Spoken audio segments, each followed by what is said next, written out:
Implantés en plein cœur de Lubumbashi, ces bâtiments à l'architecture singulière hébergent désormais l'Assemblée provinciale du Haut-Katanga. Établis sur une superficie de 7700 m², ces joyaux de 3 étages abritent une salle de plénière de 500 places, 98 bureaux pour les députés provinciaux et leurs collaborateurs.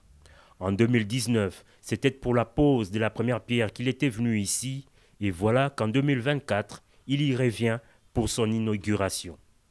Sous des vivas, le président de la République Félix Antoine Tshisekedi Tshilombo est venu remettre officiellement les clés de cet édifice à ses occupants. Au nom des bénéficiaires, le président de l'Assemblée provinciale du Haut-Katanga a dit merci au chef de l'État et a promis de garder à l'État cette immense infrastructure. Cet ouvrage permettra aussi de rapprocher les honorables députés provinciaux dont les cabinets étaient autrefois éloignés de l'hémicycle car éparpillés à travers la ville. De notre part, nous vous rassurons, Excellence, Monsieur le Président, qu'avec le concours de l'exécutif provincial, nous veillerons à la maintenance de ces joyaux que vous venez de mettre à notre disposition. Le gouverneur de province, dans son mot, a rendu des hommages de gratitude au chef de l'État à qui il a réitéré son engagement d'un soutien indéfectible. Beaucoup s'interrogent sur le mobile de notre motivation. La réponse est simple, c'est l'expression de notre sens élevé, de patriotisme au pays de Simon Kimbangu, de Patrice Emery Lumumba, de Laurent Désiré Kabila et d'Étienne Tshisekedi Wamulumba.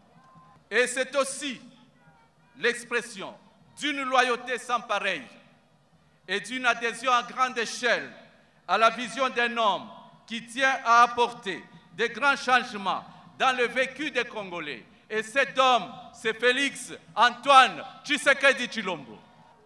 Fort de toutes ses convictions et fort également de toutes ses réalisations qui ont un impact visible sur la vie de nos concitoyens, il y a lieu de s'interroger.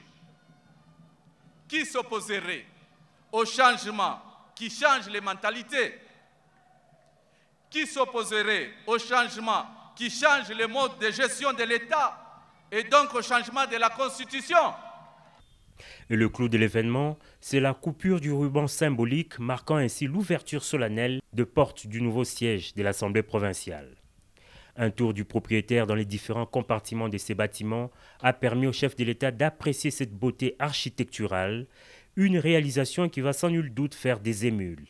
Et sa duplication dans les provinces sœurs contribua à renforcer l'efficacité des services publics, 6e engagement du président de la République.